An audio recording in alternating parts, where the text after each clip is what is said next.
Perdengarkanlah kasih setiamu kepadaku pada waktu pagi, sebab padamulah aku percaya.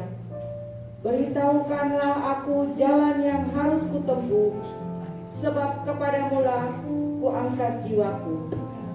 Di dalam nama Bapa, Anak, Putra, dan Roh Kudus, kami membuka dan mentadbiskan ibadah raya pagi hari ini dalam satu nama, nama Yesus. Sama-sama katakan, amin.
Kami tidak pernah menemukan sedetik pun kecurangan dalam dirimu. Kami tidak pernah menemukan bahwa Engkau Allah yang ingkar janji. Karena itu biarlah ini menjadi keyakinan kami yang sungguh. Kami percaya bahwa Allah kami adalah Allah yang setia, Allah yang selalu bekerja untuk mendatangkan kebaikan dalam kehidupan kami. Kami berdoa sementara mau menyampaikan firman-Mu, urapan yang baru mengalir atas hamba-Mu. Semua yang sudah aku pelajari, semua yang aku baca, semua yang aku dengar, yang aku siapkan Tuhan, biarlah Roh Kudus mengurapinya. Berikan telinga suara pun bagi seluruh jemaat-Mu, bahkan yang ada di rumah menyaksikan siaran streaming ini. Tuhan berkati kami, biarlah benih ini boleh jatuh di tanah hati kami yang subur, dan itu berakar, bertumbuh, dan menghasilkan buah dengan maksimal. Di dalam nama Yesus Kristus kami berdoa dan mengucap syukur. Bersama kita katakan amin. Haleluya. Shalom saudara. Ada sukacita? Berikan tepuk tangan sorak-sorai bagi teman-teman kita yang melayani hari ini. Saudara, saya percaya bahwa Tuhan kita itu adalah Tuhan yang selalu setia bagi kita. Amin. Amin saudara. Halo. Belum konsentrasi. Saudara percaya bahwa Tuhan kita adalah Tuhan yang setia. Dia selalu bekerja sampai hari ini. Amin. Dan kasih Tuhan itu selalu nyata dalam hidup kita semua. Saudara, tema kita hari ini adalah berpikir positif karena beriman. Berpikir positif karena beriman. Saudara, saya percaya setiap kita di dunia ini pasti sering mengalami yang namanya pergumulan hidup. Sering mengalami yang namanya masalah, sering mengalami yang namanya ujian, sering mengalami yang namanya cobaan. Tetapi bagaimana kita menghadapi masalah, ujian, pergumulan dalam kehidupan kita, itu tergantung sikap kita. Amin. Kalau kita menyikapi dengan positif, maka kita akan menghasilkan tindakan-tindakan yang positif. Tetapi kalau kita menyikapi dengan yang negatif, maka kita akan melakukan tindakan-tindakan juga yang negatif. Karena itu bagaimana respon kita itu menentukan hasil yang akan kita lihat dalam kehidupan kita. Amin. Kalau saudara meresponi dengan baik, pasti saudara akan melihat hasilnya akan baik. Tapi kalau saudara meresponi masalah pergumulan hidup dengan tidak baik, negatif, maka hasilnya pun juga akan negatif. Dan saya percaya bahwa Allah kita tidak pernah berpikiran negatif tentang hidup saudara dan saya. Katakan amin. Amin. Allah kita tidak pernah berpikiran negatif tentang kehidupan kita. Dia selalu berpikiran positif bagi saudara dan saya. Nah, karena itu saudara yang dikasih oleh Tuhan, hari ini kita mau belajar bagaimana kita memiliki kehidupan yang berpikiran positif karena kita beriman. Orang beriman itu selalu berpikiran yang positif. Amin. Dia tidak berpikiran yang negatif. Sebab Alkitab berkata begini, bagi orang suci segalanya itu suci. Amin. Tapi bagi orang yang tidak suci, semuanya bahkan jadi tidak suci. Lihat hal yang benar saja bisa menjadi nggak benar. Itu kalau orang pikirannya sudah jahat, semuanya akan dilihat salah. Orang akan melakukan apapun dengan pikirannya. Karena itu kita perlu berpikir seperti Kristus berpikir. Amin, saudara. Nah, kita akan belajar, saudaraku, tentang bagaimana kita berpikir positif karena kita sebagai orang beriman. Kita akan belajar dari dua tokoh dalam Alkitab, yaitu Yosua dan Kaleb. Dan saya percaya saudara sudah tahu kisah ini. Kalau kita baca di dalam Bilangan pasal yang ke-17, pasal 13, mulai ayat yang ke-27 sampai dengan ayat yang ke-31. Ya.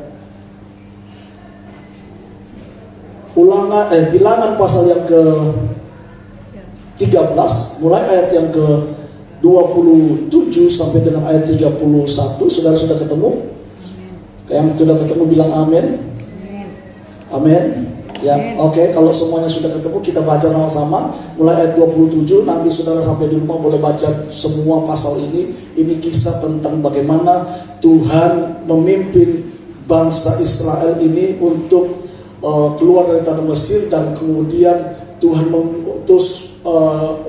menyuruh Musa untuk mengutus 12 orang Israel untuk mengintai tanah perjanjian yang Tuhan berikan.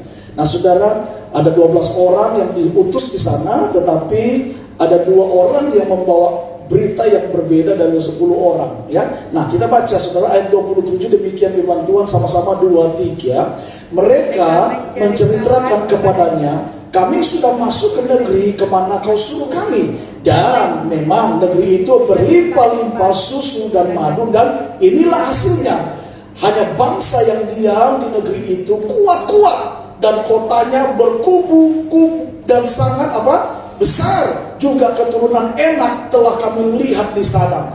Orang Amalek diam di tanah Negeb, orang Het, orang Yebus, dan orang Amori diam di pegunungan. Orang Kanaan diam di sepanjang laut dan sepanjang tepi sungai Yordan. 30. Kemudian Kaleb mencoba menenteramkan hati bangsa itu dengan di hadapan Musa, katanya, tidak, kita akan maju dan menduduki negeri itu, sebab kita pasti akan mengalahkannya. 31. Tetapi orang yang pergi ke sana bersama-sama dengan dia berkata, kita tidak dapat maju menyerang bangsa itu karena mereka lebih kuat daripada kita. Juga mereka menyampaikan kepada orang Israel kabar busuk tentang negeri yang diintai mereka, dengan berkata, negeri yang telah kami lalui untuk diintai adalah suatu negeri yang memakan penduduknya, dan semua orang yang kami lihat di sana adalah orang yang tinggi-tinggi perawakannya. 33. Juga kami lihat di sana orang-orang raksasa yang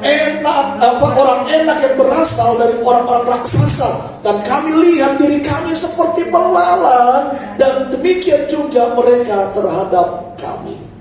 Saudara yang dikasih oleh Tuhan, seperti tadi yang saya sudah katakan, bagaimana respon kita terhadap masalah itu akan menentukan hasil yang akan kita capai.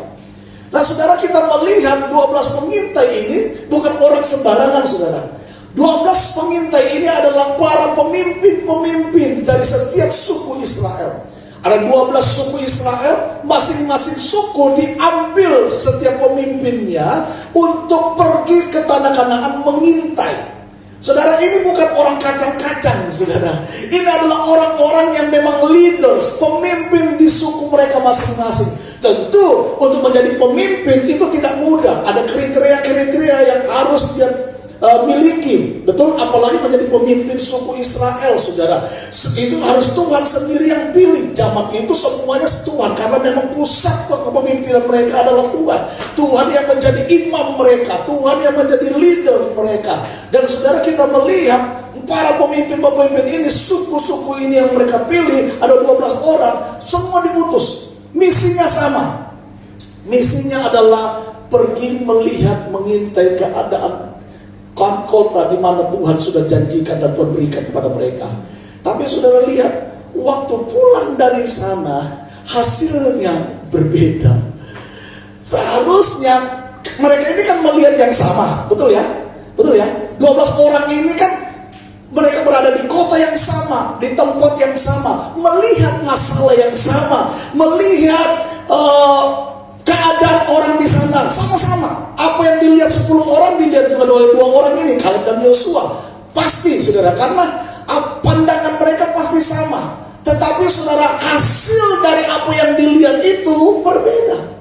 Kenapa? Karena Kaleb dan Yosua dia berpikiran yang positif. Tetapi 10 pengintai lainnya mereka berpikiran negatif. Mereka berusaha untuk membuat bangsa Israel ini ciut, saudara, dengan berkata bahwa kita nggak mungkin bisa mengalahkan mereka. Mereka ini adalah orang-orang raksasa, perawakannya tinggi-tinggi. Kita akan dimakan habis. Kita ini semua seperti belalang di hadapan mereka. Saudara, kalau ada pemimpin model kayak gini, itu nggak layak jadi pemimpin. Ya, pemimpin itu harusnya memberikan encourage, memberikan semangat, memberikan dorongan. Ketika ada yang lemah dikuatkan, ketika ada yang sakit berusaha untuk didorong, didoakan dan sebagainya. Itu pemimpin yang baik. Pemimpin yang baik itu memberikan teladan. Amin. Tapi kalau saudara lihat 10 orang ini, saya pikir bukan pemimpin yang baik. Karena dia membuat orang-orang yang mengikuti dia menjadi patah semangat. Yang tadinya melihat pertolongan Tuhan dalam perjalanan laut terbelah menjadi 2, tulah-tulah muncul, Tuhan membuat mujizat dan luar biasa. Begitu pemimpinnya ngomong, kita nggak bisa buat apa-apa. Saudara bayangkan, pasti orang akan ciut. Ya, sudah dipimpin Tuhan jauh-jauh segini, tinggal sedikit lagi masuk tanah Kanaan, hilang deh harapan kita. Karena kita nggak mungkin bisa mengalahkan mereka. Saudara, kalau saudara baca di dalam Keluaran, coba kita lihat dulu saudara ya. Saya agak sedikit keluar. Keluaran pasal yang ke-13. Ya, Keluaran pasal yang ke-13 saudara. Ayat yang ke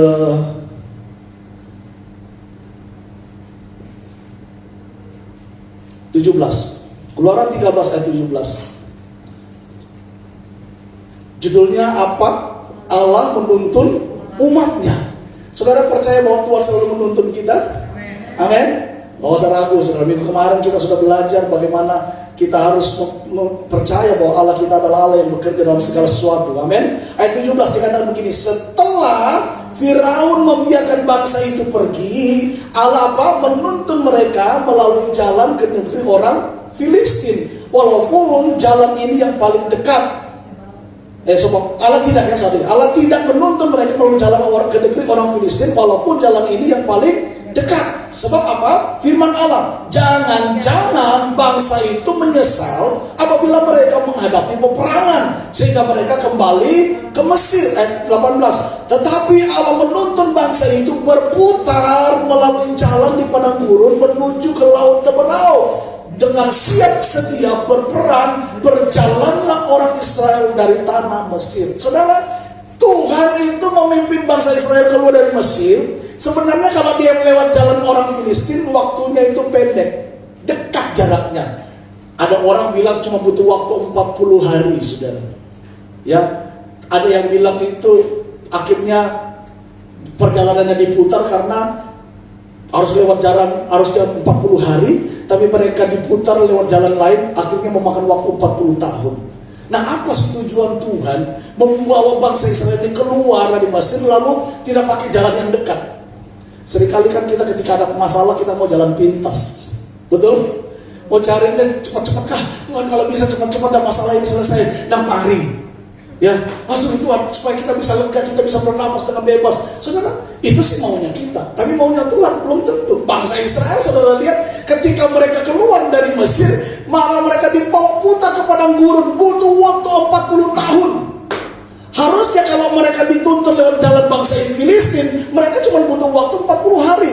Perjalanan yang pendek, cuma makan 1 bulan 10 hari, saudara. Tapi kenapa Tuhan harus putar mereka 40 tahun di padang gurun? Alasannya karena mereka ini, saudara tahu, bekas budak.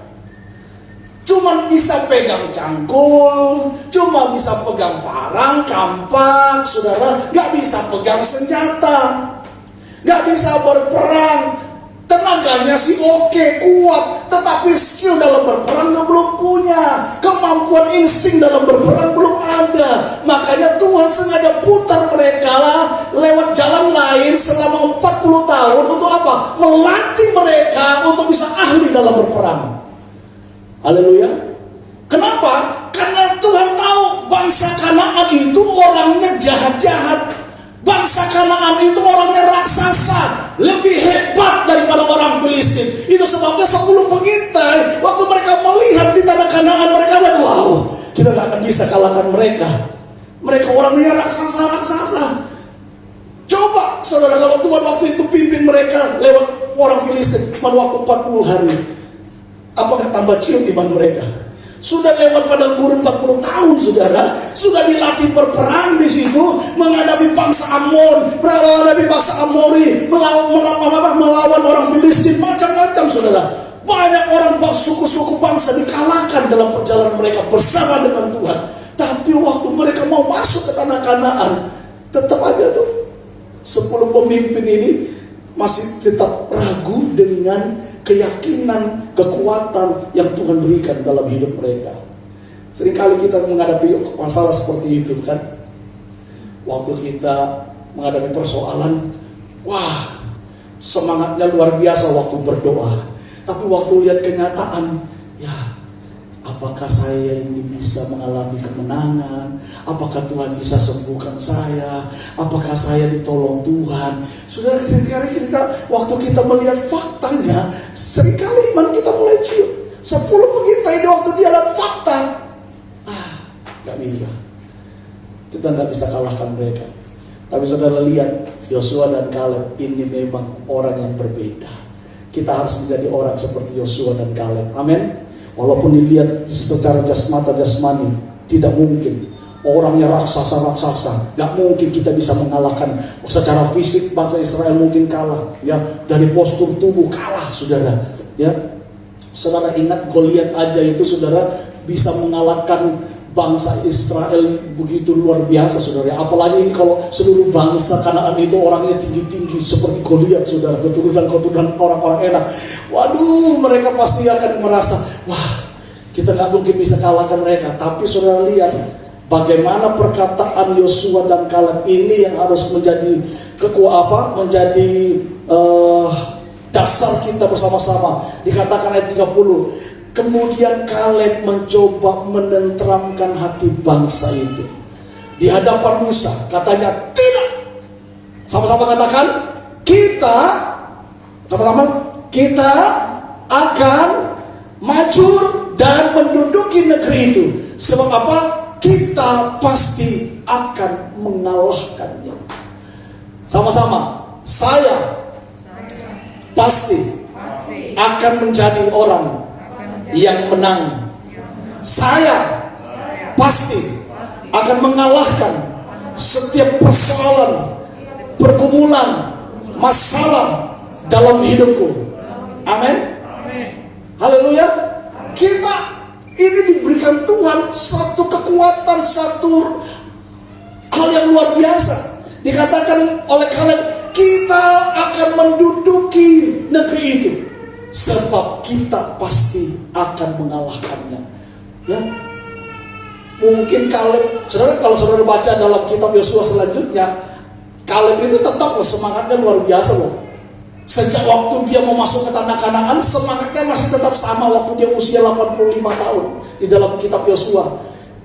Waktu Kaleb sudah tua, dalam usia 85 tahun, dia datang kepada Yosua. Yosua, aku minta janji Tuhan kepadaku, berikan gunung Hebron yang Tuhan sudah janjikan kepadaku. Ya, karena kekuatanku masih sama 45 tahun yang lalu sampai hari ini kekuatanku tetap sama. Wah, orang yang selalu punya positive thinking, saudara, selalu melihat sesuatu dengan baik, kekuatannya tidak akan pernah turun. Amin. Karena itu Yesaya bilang begini, setiap orang yang menanti-nantikan Tuhan, mereka akan mendapatkan kekuatan yang baru. Mereka berlari tidak akan menjadi letih, mereka berjalan tidak akan menjadi lelah. Amin. Haleluya. Kalau saudara ada di dalam Tuhan, saudara berpikiran positif, saudara beriman kepada Tuhan, saya percaya iman itu akan semakin bertumbuh, semakin bertumbuh, semakin bertumbuh. Dan iman yang semakin bertumbuh akan semakin kuat, akan semakin kuat, akan semakin kuat. Amin. Waktu ada badai, waktu ada persoalan, waktu ada masalah, dia akan tetap kuat, dia akan tetap berdiri mengatasi setiap badai itu. Karena itu iman kita perlu ditingkatkan. Roma pasal 12 ayat yang ketiga. Roma 12 ayat yang ketiga. Roma pasal 12 ayat yang ketiga. Kita baca sama-sama. Sudah ketemu? Oke, 2, 3. Berdasarkan kasih karunia yang dianugerahkan kepadaku, aku berkata kepada setiap orang di antara kamu apa?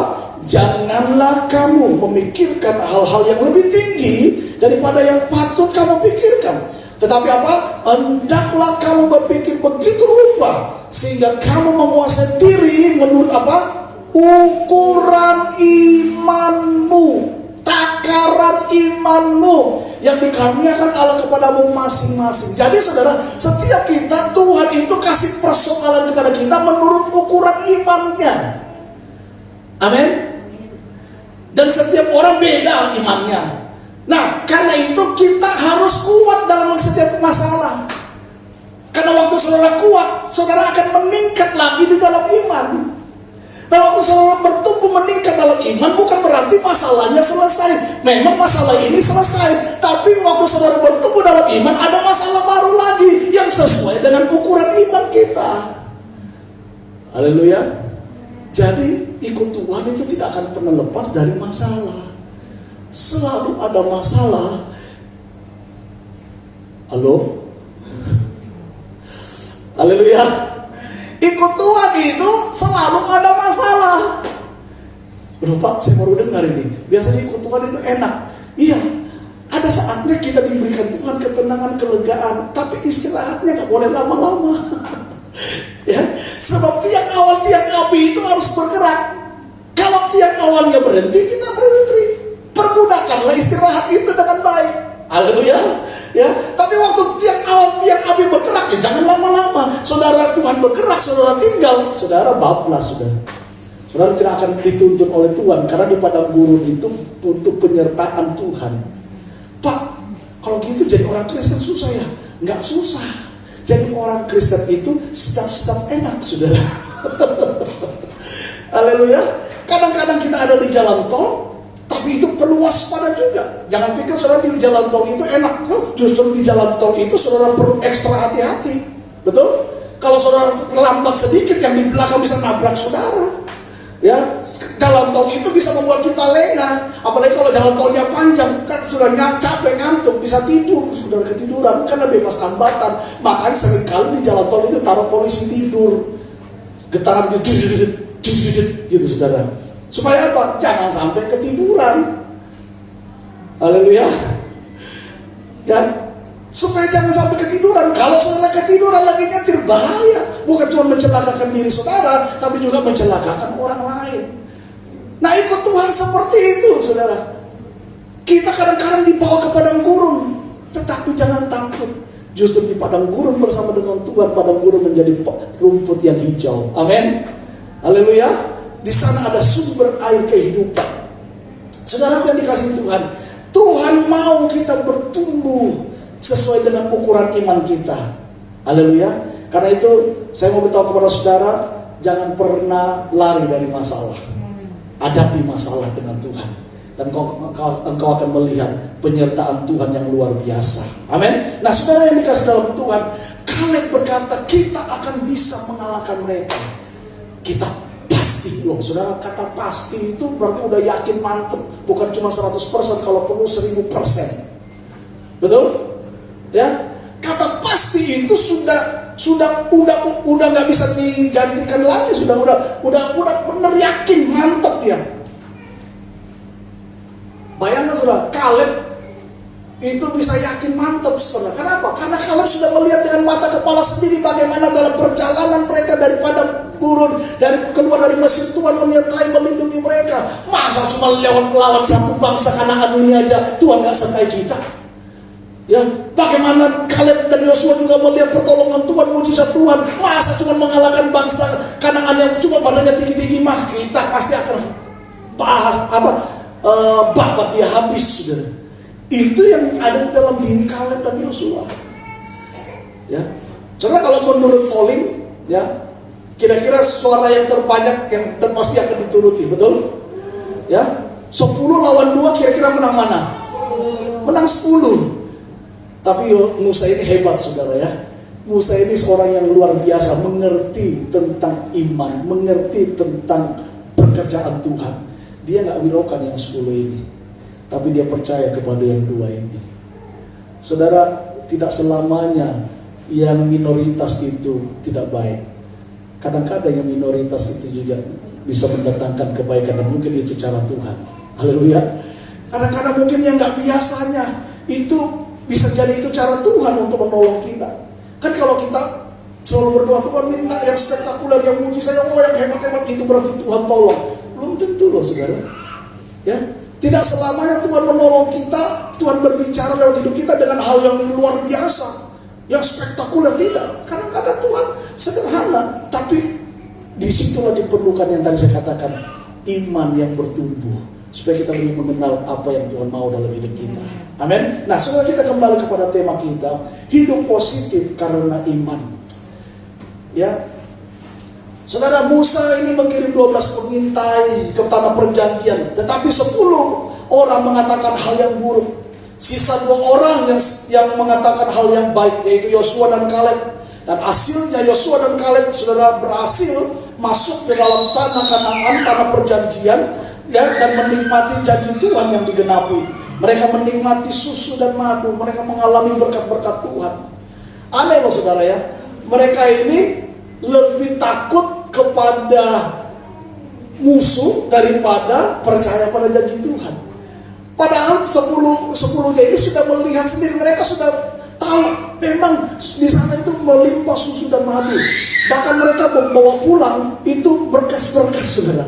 Mereka bisa bawa pulang anggur yang begitu banyak, saudara, hasil panen dari sana mereka bawa kepada Musa. Mereka sudah lihat bagaimana di sana berkelimpahan, tapi mereka nggak yakin bahwa Tuhan memberikan negeri itu. Mereka nggak yakin bahwa Tuhan sudah berjanji bahwa Tuhan akan memberikan kepada mereka. Mereka masih takut, mereka masih ragu. Ada banyak orang Kristen itu takut dan ragu, akhirnya sanksi kepada janji Tuhan waktu melihat kenyataan. Berapa banyak kita seperti itu? Waktu lihat fakta jadi ragu. Tapi sudah mengalami janji Tuhan, sudah terima janji Tuhan, sudah terima firman, kayaknya bukan, kayaknya nggak bisa, mundur, saudara. Kita harus tetap maju. Amin. Kalau saudara sudah menerima janji Tuhan, percaya bahwa itu adalah penyertaan Tuhan. Nah, apa saja yang kita dapat teladani dari kehidupan Yosua dan Kaleb? Ada 3 hal yang akan saya bagikan kepada saudara. Yang pertama, kita belajar dari kehidupan Kaleb dan Yosua, saudara. Yang pertama adalah memiliki semangat yang menyala-nyala. Kaleb dan Yosua ini, saudara, memiliki semangat yang berkobar-kobar, yang menyala-nyala. Dan firman Tuhan berkata, orang yang bersemangat itu dapat menanggung penderitaannya. Orang yang bersemangat itu dapat menanggung penderitaannya. Karena yang bersemangat adalah hasil akhir ketika kita memiliki atau memilih respon yang positif dalam suatu keadaan. Kalau saudara baca dalam kitab Habakuk pasal yang ketiga, mulai ayat yang ke-17 dan 18, 19, 20, saudara akan menemukan di sana satu ungkapan iman yang diucapkan oleh Habakuk. Ada lagunya, sekalipun pohon ara tidak berbuah, pohon zaitun mengecewakan, bla bla bla bla. Kambing domba terada di kurungan dan tidak ada lembu sapi dalam kandang. Dan saudara lihat, Habakuk ini adalah seorang nabi. Saya mau tanya, nabi itu kira-kira orang yang dekat dengan Tuhan nggak? Punya hubungan yang baik nggak dengan Tuhan? Punya. Peka nggak dengan suara Tuhan? Peka. Sering ngalamin Tuhan nggak? Pasti. Tapi saudara lihat, orang yang nabi aja, Habakuk aja ini saudara, punya masalah. Pohon ara tidak menghasilkan, pohon saitun tidak mengecewakan, bahkan kambing domba dihalau dari kurungan, penjahat-penjahat datang mengerampas hasil ternak mereka. Tapi apa dikatakan oleh Habakuk? Namun demikian aku tetap bersorak-sorak dan beria-ria di dalam Allah yang adalah penyelamatku. Amin. Ini adalah respon yang positif. Orang percaya harus punya iman sekalipun, bukan iman jikalau. Amin. Haleluya.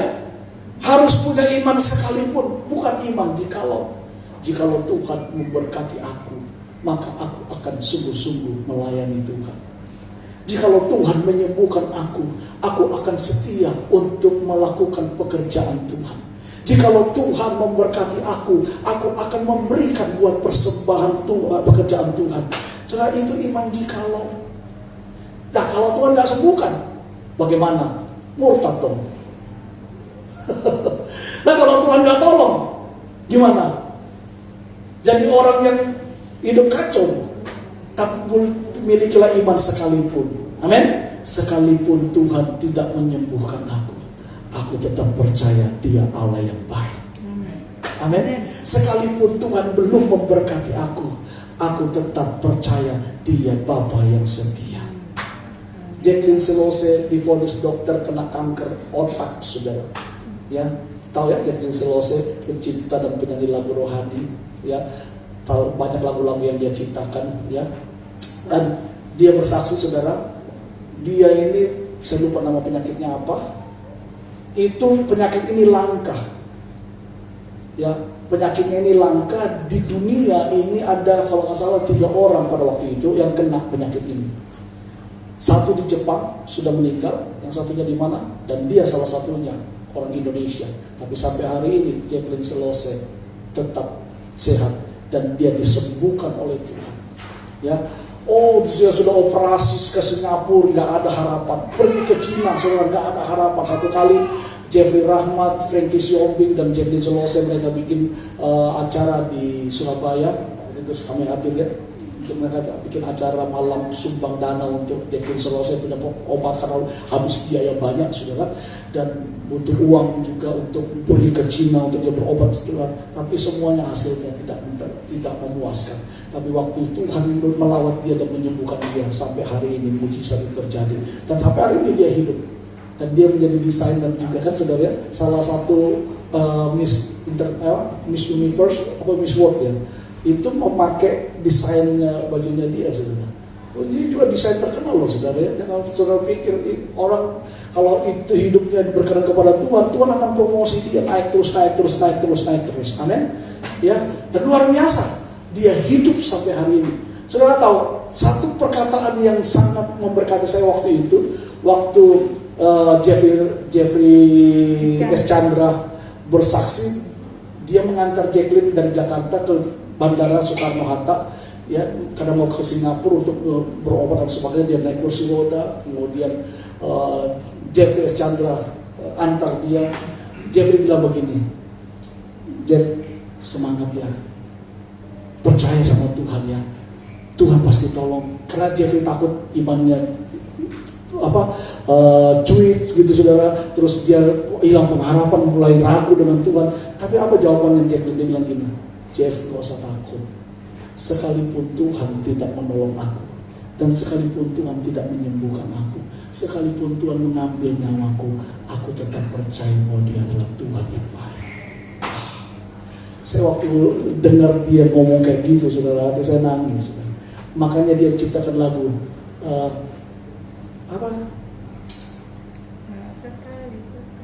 tak sekalipun kau tinggalkan aku, kau selalu dadadadadadu, tak sedadadadadadadada, kau na. Gimana itu lagunya? Itu lagu yang dia ciptakan menjelang ketika dia masa-masa kritis, saudara. Sempat terbaring di rumah, nggak bisa ngapa-ngapain, lumpuh total. Tapi hari ini Tuhan sembuhkan dia. Saudara, itulah iman, itulah respon yang positif. Amin. Dia tetap punya semangat. Karena itu saudara, kita harus memiliki semangat yang menyala-nyala. Amin. Dalam pergumulan, dalam masalah, sekalipun Tuhan belum tolong, kita harus tetap semangat. Saya percaya semangat itulah akan memberikan kita kekuatan dan harapan. Amin. Orang sakit kalau sudah gak punya semangat, walaupun sakit flu, gampang mati sudah. Betul gak? Orang sakit flu itu bisa mati kalau dia gak punya semangat hidup. Aduh, kok flu saya gak sembuh-sembuh, ya udah sampai 2 hari. Terus menyesali diri, Tuhan kenapa kok gak sembuh-sembuh. Terus gak punya semangat, lama-lama mati saudara. Ya. Sakit jerawat juga bisa mati saudara, kalau gak punya semangat hidup. Iya, aduh kok jerawatan, aduh kok kayak gini sih Tuhan, mana ada sih laki-laki mau dekat sama saya. Gak usah takut para wanita yang belum menikah kalau jerawatan. Ya, kalau laki-laki bilang lalu kok jerawatan, gak usah ngomong aja gini, muka saya ini bagaikan langit tanpa bintang. Ya, langit itu tidak akan indah kalau tidak ada bintang. Jerawat ini adalah bintang-bintang yang menghiasi wajahku. Haleluya. Saudara, kita harus bersemangat. Amin. Waktu ada masalah, tetap berpikiran positif, meresponi dengan positif. Seperti Yosua dan Kaleb, dia memilih untuk bersemangat dan dia melihat Tuhan melawat kehidupan bangsa Israel dengan luar biasa. Mereka menjadi orang-orang yang luar biasa. Dia katakan janji Tuhan atas tanah perjanjian dan menghiraukan kesulitan bahwa musuh mereka tinggi besar dan kotanya berkubu, itu diabaikan oleh Yosua dan Kaleb. Karena itu saudara, kita juga perlu memiliki semangat seperti Yosua dan Kaleb. Amin. Terutama saat menghadapi pergumulan. Yang menjadi pertanyaannya saudara, sudahkah saudara menjalani hidup dengan penuh semangat? Tengah-tengah virus corona ini, kita harus tetap semangat saudara. Amin. Melayani tetap semangat, bekerja tetap semangat. Amin. Ya, sekolah tetap semangat walaupun online saudara ya. Kadang-kadang online semua begini, bagaimana Pak Ricci? Nanti menikah online, anaknya download. Ada semua serba online, menikah lewat semua nikah online ya. Nanti anaknya lahirnya download. Oke, yang kedua. Yang kedua saudara, kita belajar dari Yosua dan Kaleb apa yang mereka miliki. Yang kedua adalah Yosua dan Kaleb ini memiliki respon yang positif. Amin.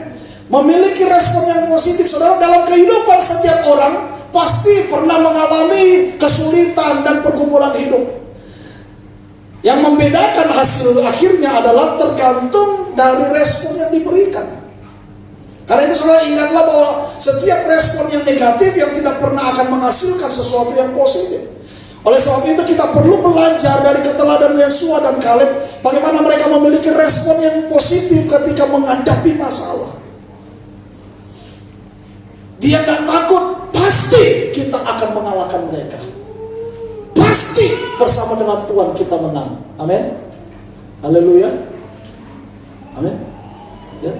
Saya percaya waktu saudara meresponi dengan positif, aku akan melihat hal-hal yang luar biasa terjadi dalam hidup saudara. Ya, karena itu buang yang negatif-negatif. Dunia ini selalu memberikan hal yang negatif dalam hidup kita. Supaya apa? Supaya kita imannya gak kuat, supaya kita mensangsikan kebenaran Tuhan, supaya kita meragukan Tuhan. Itu dunia. Manusia itu selalu mengungkapkan perkataan-perkataan yang negatif, tapi Tuhan gak pernah. Tuhan selalu berkata yang positif terhadap kita. Amin. Manusia bilang begini, kamu gak mungkin bisa berhasil, sekolah saja gak tamat, kamu anak keturunannya memang orang miskin, gak mungkin kamu bisa sukses, bla bla bla bla bla bla. Itu orang dunia. Lalu kalau kita mendengarkan dunia, kita mendengarkan orang lain, kita akan berkata ke dia, iya ya, memang benar ya, aku memang gak mungkin bisa berhasil, aku pasti akan gagal terus, karena memang aku cuma sekolah S3, SD, SMP, SMA. Ya. Saudara, kalau saudara cuma melihat hal yang negatif dalam diri saudara, saudara gak akan bisa eksis. Saudara gak akan bisa melihat mujizat Tuhan. Karena itu lihat positif dalam hidup saudara. Amin. Tahukah saudara, sebenarnya yang banyak Tuhan cintakan dalam diri kita itu hal-hal yang positif, bukan hal yang negatif. Karena itu jangan pernah dengarkan dunia, jangan pernah dengarkan apa kata manusia, dengarkan firman Tuhan. Amin. Karena firman Tuhan selalu berkata yang positif. Kamu diberkati, kamu disembuhkan, kamu adalah biji mataku. Itu kata firman Tuhan. Jadi kalau orang bilang kamu jelek, sudah hidung pesek, pendek, hitam, keriting dan sebagainya, nggak usah dipusingkan. Itu manusia bisa bilang begitu. Tapi Tuhan selalu bilang engkau berharga di mataku. Amin. Nanti terakhir saya akan berikan satu kesaksian seorang yang tidak mungkin bisa berhasil, tetapi akhirnya dia bisa berhasil dan sukses. Tergantung responnya, saudara ya. Nah, yang ketiga, saudara. Sebelum yang ketiga, kita pertanyaannya, pernahkah saudara memilih respon yang positif ketika menghadapi masalah? Dan apa hasilnya? Pasti yang baik, ya. Nah, yang ketiga, apa yang kita belajar dari Kaleb dan Yosua? Yang ketiga adalah mereka memiliki iman dan pengharapan pada Tuhan. Mereka memiliki iman dan pengharapan pada Tuhan. Rahasia agar kita dapat selalu memiliki respon yang positif di saat menghadapi kesulitan, saudara, adalah dengan memiliki iman dan pengharapan hanya kepada Tuhan. Amin. Bukan kepada manusia. Manusia bisa menolong tapi terbatas dan lebih banyak mengecewakan. Betul? Tapi Tuhan tidak pernah mengecewakan. Kita yang sering mengecewakan Tuhan. Bukan kalau Tuhan tidak menolong kita, bukan karena Tuhan tidak setia. Karena mungkin Tuhan sedang mau menguji kita seperti orang Israel. Dibawa putar dulu ke padang gurun 40 tahun. Supaya dia terlatih menjadi pahlawan-pahlawan. Amin. Supaya mereka menjadi orang-orang yang terlatih. Dan saudara lihat lewat latihan-latihan yang dia lalui bersama dengan Tuhan, dia menjadi orang-orang yang perkasa. Alkitab bilang begini, satu orang Israel bisa mengalahkan 1000 musuh. Satu orang Israel bisa mengalahkan 1000 musuh. Bahkan 2 dari orang Israel bisa mengalahkan berlaksa-laksa. Wow, itu luar biasa, saudara. Kenapa? Sudah terlatih. Amin. Kalau saudara sudah terlatih bawa sepeda motor, saudara lepas tangan pun aman. Kalau saudara sudah terlatih bawa sepeda motor, saudara mau jumping, mau apa, kalau saudara lihat siapa tuh pembalap Valentino Rossi, itu karena sudah terlatih. Saudara jangan pikir dia sudah jago kayak gitu. Itu latihan dari sejak kecil. Bukan umur 30 baru latihan. Itu dari kecil, saudara. Dari mungkin anak-anak umur berapa dilatih. Gak pernah mengalami cedera, pasti sering. Luka ada. Tapi dia tidak pernah melihat itu menjadi penghalang. Waktu dia mengalami itu, dia bangkit lagi. Cristiano Ronaldo, pemain sepak bola, saudara pikir dia gak pernah gagal? Pernah gagal. Apa dia langsung hebat main bolanya kayak gitu? Enggak, latihan begitu lama. Dari sejak kecil dilatih. Sampai akhirnya dia bisa menjadi orang yang mantap, luar biasa. Amin. Semua melalui proses latihan. Dan semua itu, saudara, tergantung bagaimana iman kita, pengharapan kita. Saudara punya iman kepada Tuhan, tetap beriman kepada Dia. Amin. Jangan diganti dengan apapun. Percaya kepada Dia 100%. Ya. Saudara, kalaupun masalah yang kita hadapi mungkin banyaknya 1000, saya percaya Tuhan punya cara untuk menolong kita 1001 cara. Pak, masalah saya banyak, berapa? 1000. Jangan takut, Tuhan punya cara 1001 cara untuk menolong saudara.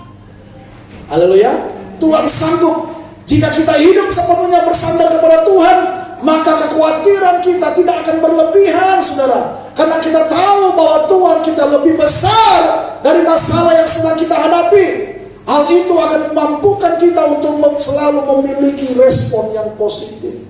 Kalau kita sadar bahwa Tuhan kita lebih besar dari masalah, maka itu tidak akan membuat iman kita menjadi luntur, menjadi ragu terhadap apa yang Tuhan janjikan dalam hidup kita. Tapi itu akan membuat kita semakin semangat menghadapi persoalan dalam hidup ini. Amin. Pertanyaan terakhir adalah, sudahkah saudara hidup sepenuhnya bersandar kepada Tuhan? Jangan cuma ada masalah baru bersandar pada Tuhan. Tapi ketika tidak ada masalah, cobalah selalu bersandar kepada Tuhan. Sekarang waktu saudara bersandar di dada kepada Tuhan, saudara akan mendengar detak jantung Tuhan. Saudara waktu bersandar di dadanya Tuhan, saudara akan mendengar isi hati Tuhan. Dan saudara akan mengerti apa yang Tuhan mau dalam hidup saudara. Amin. Saudara dikasih dalam Tuhan, saya tutup dengan satu kesaksian. Saudara kenal dengan seorang ini. Dia adalah Eze Tyler Martin. Ada yang tahu? Ini orang APO, saudara. Ya, Eze Tyler Martin. Dia adalah seorang anak yang lahir, kalau orang bilang itu anak haram. Anak haram. Sudah lahir anak haram, gak punya bapak pasti, saudara ya. Saudara tahu ceritanya bagaimana dia bisa lahir di dunia ini? Mamanya itu buta tuli. Dia adalah seorang yang miskin, kerja di perkebunan di Amerika, di Texas, saya lupa nama satu kotanya. Ya, dan dia lahir tahun 50-an atau 40-an, saya lupa. Ya.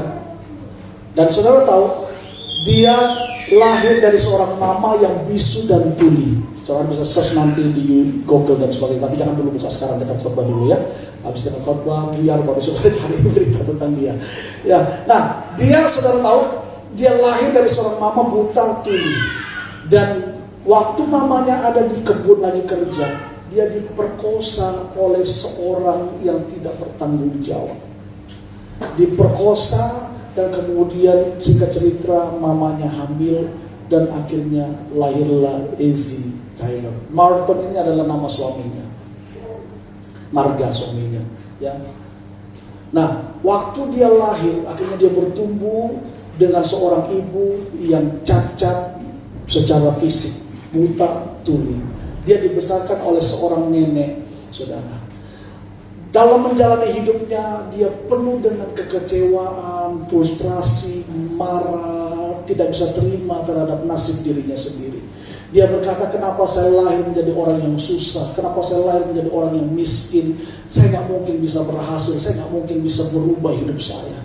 Dia selalu menyesali dirinya, menyalahkan Tuhan, menyalahkan orang tuanya dan sebagainya. Sampai akhir hidupnya, dia tidak pernah tahu siapa bapak kandungnya. Dan setelah singkat cerita, dia bertemu dengan seorang pendeta. Lalu pendeta ini berkata kepada dia, Eze, kalau kamu melihat hidupmu hanya dari sisi yang negatif, kamu tidak akan bisa merubah hidupmu. Kamu harus meresponi hidupmu dari sisi yang positif. Dan percayalah bahwa Tuhan mengasihi engkau. Saudara, sejak hari itu, perkataan pendeta itu mengubah paradigmanya. Dan dia mulai belajar untuk berpikiran yang positif terhadap dirinya. Dan kemudian dia mulai membangkitkan semangat dirinya. Singkat cerita, dia sekolah dan akhirnya dia masuk universitas. Dia beasiswa ya di suatu universitas, saya lupa namanya, khusus orang-orang negro ya, orang-orang kulit hitam pada waktu itu. Dan dia lulus dengan nilai cum laude. Akhirnya dia dipekerjakan di kepresidenan Amerika. Tahun 1977 dia diangkat menjadi Menteri Keuangan Amerika Serikat di bawah kepresidenan Jimmy Carter, ya, Jimmy Carter. Dan saudara lihat, uang Amerika Serikat dolar itu salah satu tanda tangannya adalah Eze Tyler Martin. Itu adalah tanda tangannya, saudara. Ya, next slide. Ya, nah yang saya kasih tanda panah itu, ya, itu adalah tanda tangannya dia. Seorang yang tidak punya masa depan, lahir karena mungkin tidak diinginkan oleh orang tuanya. Tetapi ketika dia merubah cara pandangnya terhadap dirinya, dia meresponi dengan yang positif, dia membangkitkan semangat dalam dirinya, dia menjadi orang yang hebat. Dialah salah satu-satunya orang kulit hitam yang berada di keuangan Amerika Serikat, ya, dan menjadi Menteri Keuangan Amerika Serikat. Itu nggak mudah. Tanda tangannya berharga, saudara. Ya, tanda tangannya berharga, saudara. Ada di dolar, saudara. Ya, tanda tangannya berharga. Saya percaya Tuhan itu ahli dalam mengubah segala sesuatu. Amin. Tuhan itu ahli memulihkan segala sesuatu.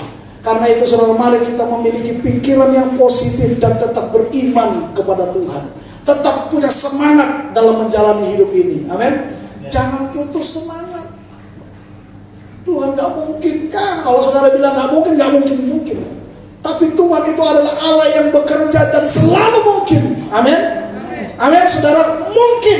Alkitab berkata begini, tidak ada perkara yang mustahil bagi orang percaya. Bahkan bagi Tuhan tidak ada perkara yang mustahil. Amin. Kalau langit dan bumi ini diciptakan dengan firman-Nya, masalah yang kita miliki pasti akan ditolong. Kalau cuma makan, minum, pakai, nggak usah khawatir, saudara. Tuhan pasti sanggup menyediakan dalam hidup saudara. Bunga bakung saja di padang dihiasi oleh Tuhan. Burung pipit yang tidak bekerja dan tidak meminta, tidak bekerja, Tuhan jaga dan Tuhan pelihara. Apalagi kita yang lengkap, punya hidup yang baik, sempurna, punya tangan, punya kaki, punya otak, saudara. Masa Tuhan gak pelihara kita? Dan Alkitab berkata, saudara dan saya adalah biji mata Allah, diciptakan menurut gambar dan rupa Allah. Dan saya percaya kalau kita adalah biji mata Allah segambar dengan Dia, Dia pasti akan menolong saudara dan saya menghadapi tiap badai kehidupan dalam dunia ini. Haleluya. Amin. Mari kita masuk berdiri bersama-sama. Saya mau kita baca yang terakhir sama-sama, saudara. Ya, sudah? Ya, kita baca mulai dari atas. Sudah siap? 2, 3. Saya harus tetap tersenyum. Amin. Jangan menyerah. Jadi pemenang dalam hidup. Menjadi berkat, berani, murah hati, berpengaruh terhadap komunitas saya. Belum semua ya? Ayo sama-sama 2, 3. Saya harus tetap tersenyum, jangan menyerah, jadi pemenang dalam hidup, menjadi berkat, berani, murah hati, berpengaruh terhadap komunitas saya. Amin. Saya percaya kau akan melihat penyertaan Tuhan terjadi dalam hidup saudara dan saya. Amin. Haleluya. Mari angkat hati penyembah saudara. Haleluya.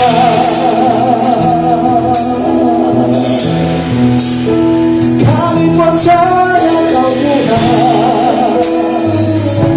Engkau Allah yang sanggup menolong kami. Kami percaya.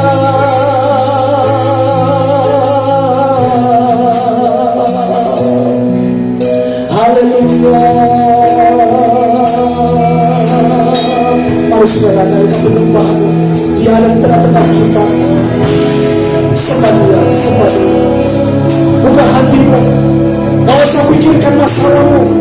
Serahkan kepada Tuhan. Dia ada di tempat ini. Pasti menolong saudara. Pasti memberikan jalan keluar. Haleluya.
Coba Tuhan saja katakan dengan iman percaya. Segala angkat kedua tangan saudara, pandang Tuhan, nyanyikan dengan imanmu.